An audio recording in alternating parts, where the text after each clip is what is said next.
State ये है हमारे पास के state whether each of the following set is an empty set. ठीक है, तो हमने बताना है कौन सा इसमें से एम्प्टी सेट है। Polar bear living in the Sahara desert. Desert में पोलर बियर नहीं रह सकता क्योंकि पोलर बियर रहते हैं मतलब कि बहुत जहाँ पे ठंड होती है वहां पे रहते हैं। Batman with a crew cut. Batman यानी कि जो जिसके बाल ही नहीं होते, गंजा जो होता है उसकी क्रू कट, उसकी कटिंग हो ही नहीं सकती। अच्छा, फिर हमारे पास ये लिखा हुआ है बसेस विद 50 सीट्स। ठीक है, और ये सारा तो ये मैं यहाँ पे लिखती जाती हूँ और फिर उसके बाद में साथ साथ इसके आंसर्स भी करती जाती हूँ। तो स्टार्ट करते हैं क्वेश्चन नंबर 6।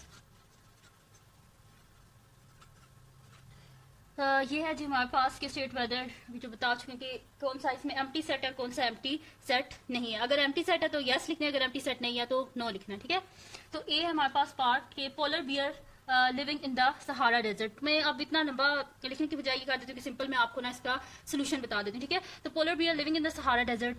पोलर बियर जो होते हैं वो डेजर्ट में नहीं रह सकते क्योंकि वो ठंड में रहते हैं। तो इसका सोल्यूशन क्या आ जाएगा हमारे पास? ए का सोल्यूशन है यस, ये एम्प्टी सेट है क्योंकि पोलर बियर डेजर्ट में नहीं रह सकते। बी के हमारे पास Batman with a crew cut. Batman यानी कि जिसके बाल ही नहीं होते, ठीक है, गंजा जो होता है, ठीक है, उसकी तो क्रू कटिंग उसकी हो ही नहीं सकती, यानी कि जिसके बाल ही नहीं है उसकी कटिंग कैसे हो सकती है। तो इसका सोल्यूशन क्या आ जाएगा? यस, ये एम्प्टी सेट है। ठीक है, सी पार्ट के हमारे पास buses with 50 seats.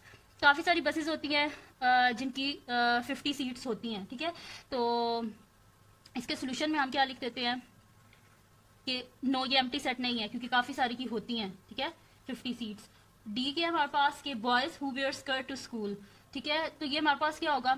Empty set होगा। ठीक है, बॉयज स्कर्ट्स नहीं पहनते, तो सोल्यूशन लिख लेते हैं हम, यानी कि इसका क्या सोल्यूशन है हमारे पास? यस है, एम्प्टी सेट है ये।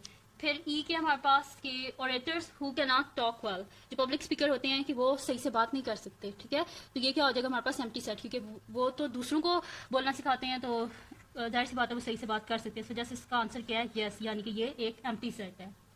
फिर उसके बाद एफ है हमारे पास के odd numbers that are divisible by 4। Odd number जो कि 4 से डिविजिबल हों, तो ऑड नंबर तो 4 की टेबल में आते ही नहीं है, तो वो कैसे उससे डिविजिबल होंगे? तो इसका आंसर क्या है? यस, यानी कि ये एक एम्प्टी सेट है। फिर उसके बाद नेक्स्ट हमारे पास जी पार्ट है कि multiple of 3 that are divisible by 9, यानी कि 3 के मल्टीपल जो कि 9 की टेबल में आती है। तो ऐसे काफी सारे हैं, जैसे कि 3 9s are 27 and 9 3s are 27। ठीक है, तो काफी सारे हैं ऐसे। तो इसका सोल्यूशन क्या हमारे पास? नो है, क्योंकि ये एम्प्टी सेट नहीं है। ठीक है, फिर उसके बाद हमारे पास है H part, triangles having 3 equal side. तो ट्राइंगल की 3 इक्वल साइड्स होती है जिसको हम बोलते हैं इक्विलेटर ट्राइंगल। तो इसका सोल्यूशन भी क्या है हमारे पास? नो, क्योंकि ये एम्प्टी सेट नहीं है, इसके बीच में एलिमेंट है हमारे पास। फिर उसके बाद आई है पैरेललोग्राम्स हैविंग 5 वर्टिसेस। पैरेललोग्राम की 5 वर्टिसेस नहीं होती। ठीक है, तो ये हमारे पास क्या है? एम्प्टी सेट है। ठीक है, सोल्यूशन यस। फिर उसके बाद जे पार्ट है हमारे पास कि quadrilaterals having 3 obtuse angle. Quadrilateral में 3 ऑब्ट्यूज एंगल नहीं होते। ठीक है, तो ये फिर हमारे पास क्या है? एम्प्टी सेट है।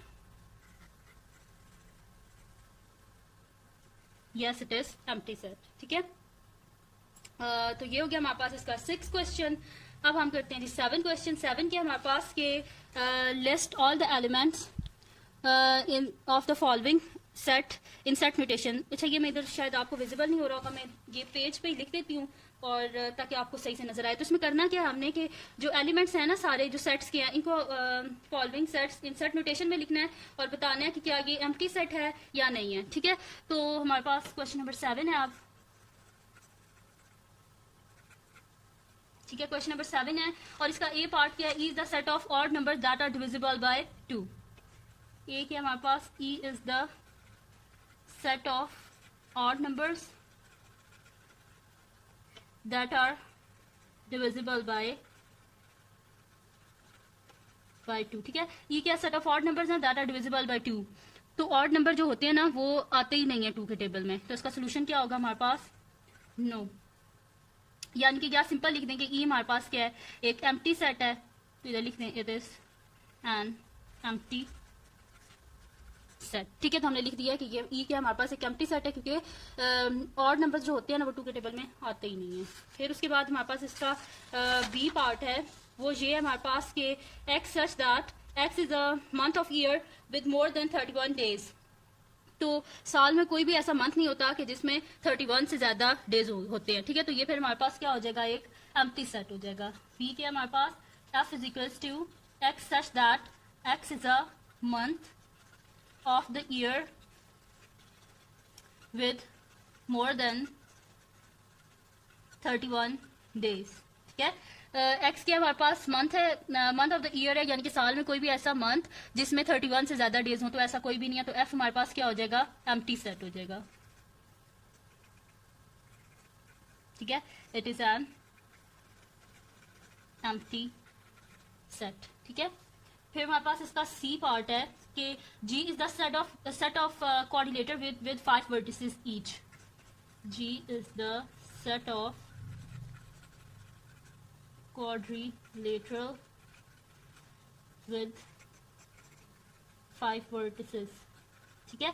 जी के सेट ऑफ क्वाड्रिलेटर्स है जिसके 5 वर्टिसेस होते हैं, तो जो क्वाड्रिलेटर होती है उसके 4 वर्टिसेस होते हैं, तो ये फिर हमारे पास क्या हो जाएगा, एम्प्टी सेट हो जाएगा।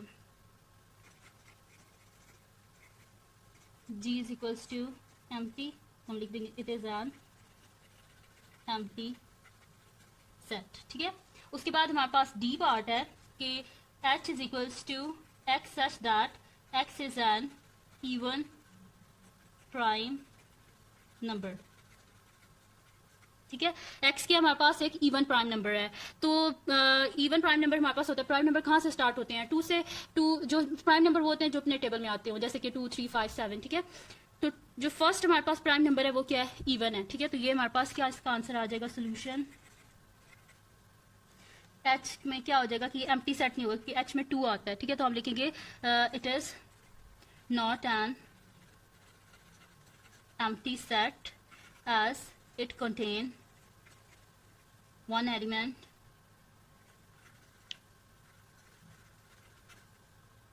कंटेन 1 एलिमेंट 2, ठीक है। इसके बीच में क्या आता है, एक एलिमेंट आता है, 2 आता है, ठीक है। तो ये फिर एम्प्टी सेट नहीं है, ठीक है। तो ये हो गया हमारे पास इसका क्वेश्चन नंबर 7।